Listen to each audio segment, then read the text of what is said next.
which we don't, but we are working on that. Our judicious grazing rotation has naturally allowed the latent seed bank in the existing soil to begin expressing itself, and we are seeing pockets of resurgence of native species, big blue stem mostly, which is the king of the prairie grasses.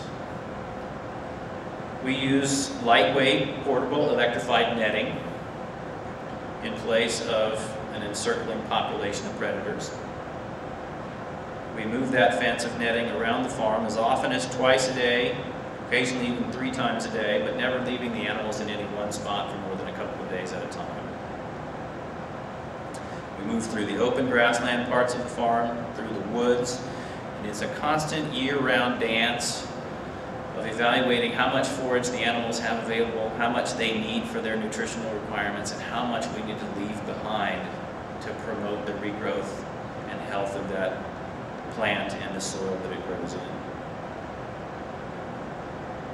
And by grazing our woodlands, our animals have access to a much wider variety of forage species, which cuts down significantly on the need to give them manufactured, purchased mineral supplements.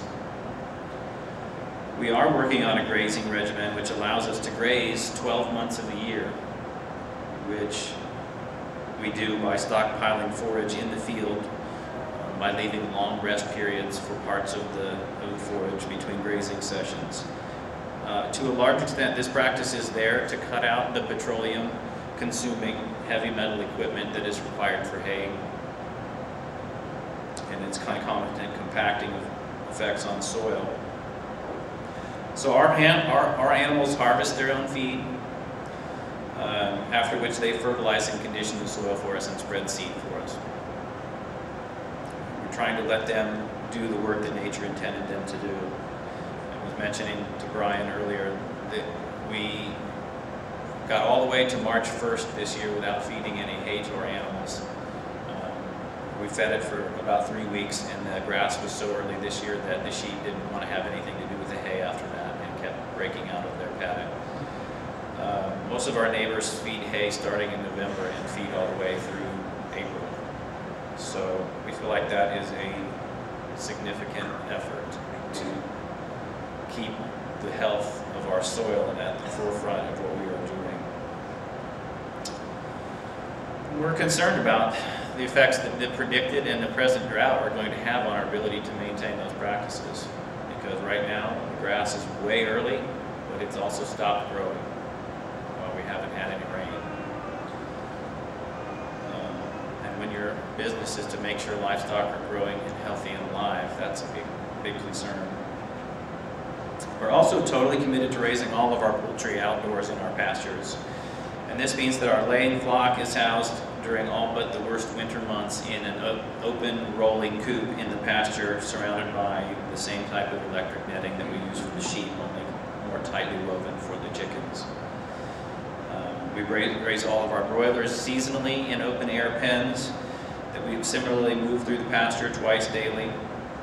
And so as well as allowing all of our birds to live in a comfortable, safe, and natural environment, this commitment to pasture-raised poultry gives a tremendous positive infusion of the highest quality fertilizer that you can get, which we target at those areas that are most in need of healing and restoration.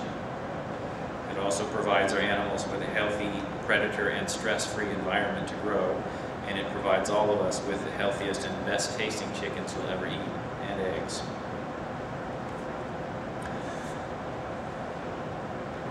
So part of my intention, and it is deliberate, to foster this community of life in the soil, has been also to foster a sense of intimacy with the larger community. There's a lot of life that makes our 63 acres part of its home. And intimacy is obviously essential to all good relationships.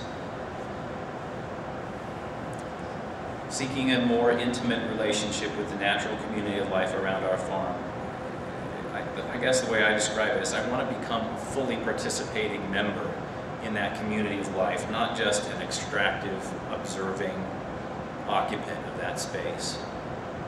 That's been a focal point of my growth as a person and as a farmer. Intimacy not in any erotic sense, obviously, but it requires regular contact. It implies attentiveness to detail, sensitivity to need, and shared memory. And intimacy, I think, is the antidote to the alienation that characterizes so much of our industrial culture, especially alienation from the complex and multi-layered community relationships in nature, without which the ability to produce good food sustainably in perpetuity is dangerously compromised. So our daily paddock moves take us over every square foot of our farm several times a year. We get to observe the process of growth and death throughout the seasons. And in the process, we have been documenting with the photographs as much of the wildlife, both flora and fauna, that we can, learning the names of animals, trees, and more species of plants than we can currently count. We have only just begun paying closer attention to the species of birds that live on our farm or pass through it each year. And it's going to be a lifelong cataloging process. I'll just finish by saying that one of the gratifying results of this attempt to know our farm more intimately has been a profound and deepening connection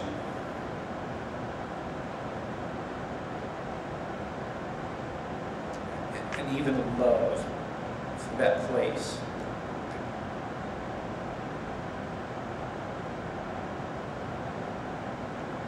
Excuse me.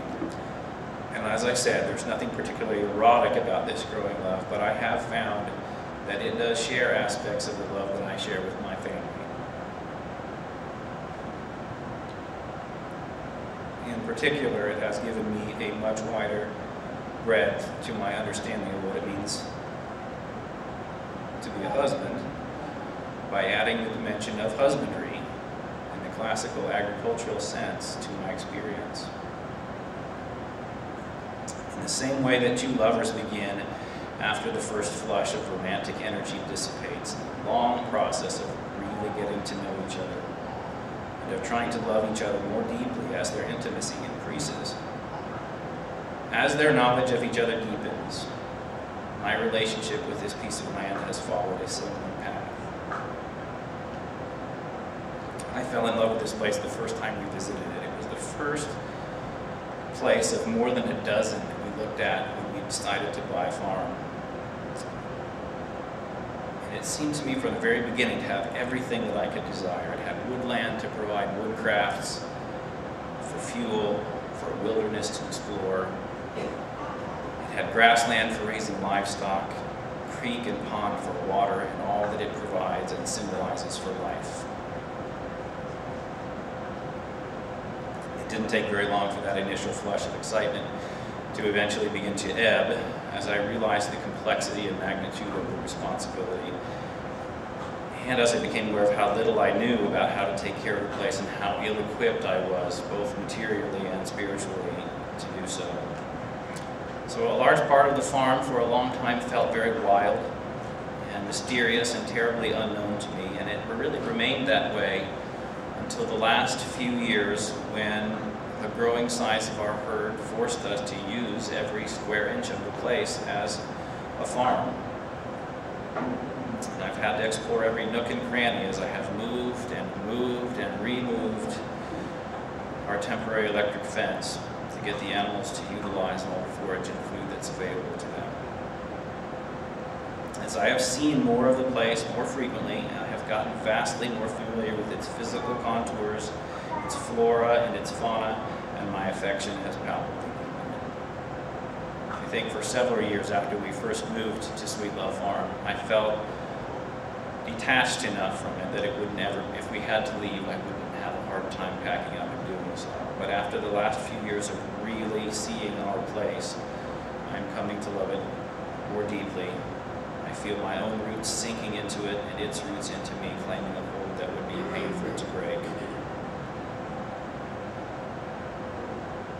I feel like after a long engagement, we're finally married.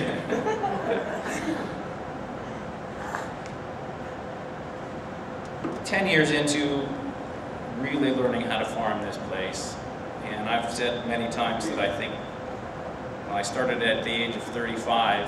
If farming is a 40-year-long experiment, I'm still dealing with a wild and unruly 10-year-old.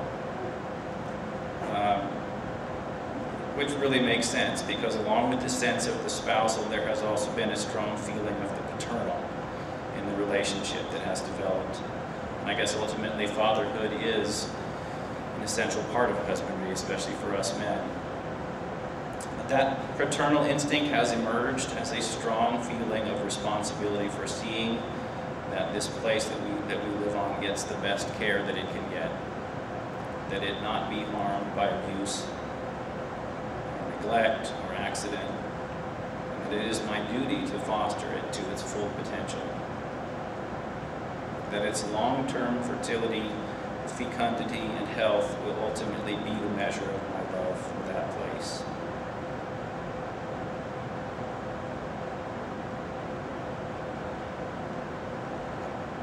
I find it profoundly comforting to hope that in the end I might enter into the fullness of membership with that place when I finally return to the soul for good.